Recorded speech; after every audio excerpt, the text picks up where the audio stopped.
Let's talk about the next SFAR 73 topic. That's low rotor RPM and blade stall. This is extremely unlikely to happen at sea level on a cooler day because you always have enough engine power to keep the blade spinning at 400 RPM no matter what you do with the collective pitch control. Remember, this collective pitch control is directly connected to the blades. You pull up, the blades will pitch up.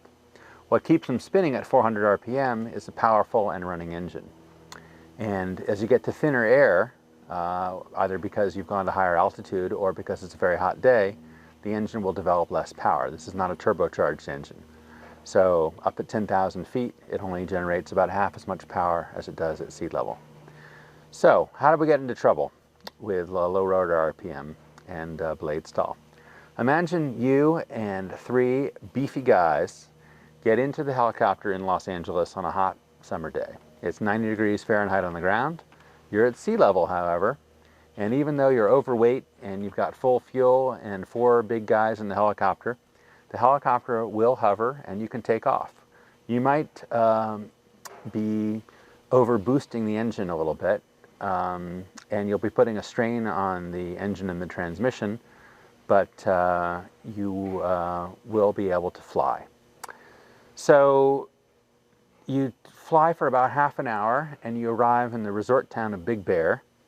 That's at about 7,000 feet above sea level. With the summer heat, though, it's really more like being at 9,000 feet. So it's a 9,000 foot density altitude environment. And now you're not going to an airport, you're going to land in your friend's backyard up in Big Bear. He's got a nice 5-acre place and a big clearing in the trees. So you say, well, I'm going to land in this clearing. You're trying to do a steep approach into your friend's backyard. That's going to involve flying slow and trying to descend slowly so that you have plenty of time to see obstacles. You might be going as slow as about 30 knots and trying to sink only 100 or 200 feet per minute.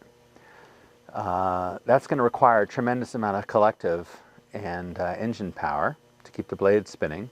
Eventually you're going to get to the point where you have the throttle full open. The helicopter uses the least amount of power at 55 knots. Anything slower or faster requires more engine power, and certainly slowing down to 20 or 30 knots requires quite a bit of power indeed. So as you pull the collective up, eventually the engine reaches full open throttle. Well, what happens if you keep pulling? As we discussed, this control is directly connected to the blades. The blades will pitch up some more. That increases the resistance on the blades, and therefore they begin to slow down because there's no more engine power available. As the blades slow down, remember we talked about lift being a function of airspeed and pitch angle? As the blades slow down, you're getting less lift, so the helicopter begins to sink more. And you as the pilot, even though you felt maybe a slight vibration, you say, hey, I'm sinking in a helicopter. What I want to do is pull up more on the collective. That causes the blades to slow down below 97%, and now the big low RPM horn comes on, warning you that the blades are beginning to slow down. So that's a really stressful situation, and you still want to land in your friend's backyard, so you pull up even more. Well, this is not going to work. You just don't have enough power to do this maneuver. And continuing to pull up on the collective is likely to result in the blade simply stalling, folding up, and the helicopter will just sink like a rock from 100 feet above and up in the air, which is not a good thing to be doing.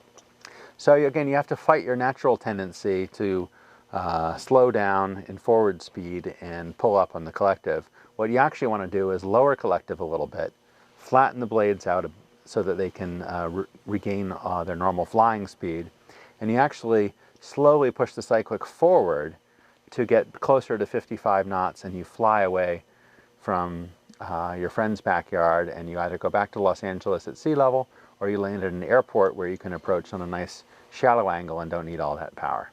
So again, Robinson is teaching you about this so that you're aware of the hazards of overloading the helicopter, flying in thin mountain air, and so that if you do get into a low rotor RPM situation, you understand that you have to lower the collective and get back closer to 55 knots.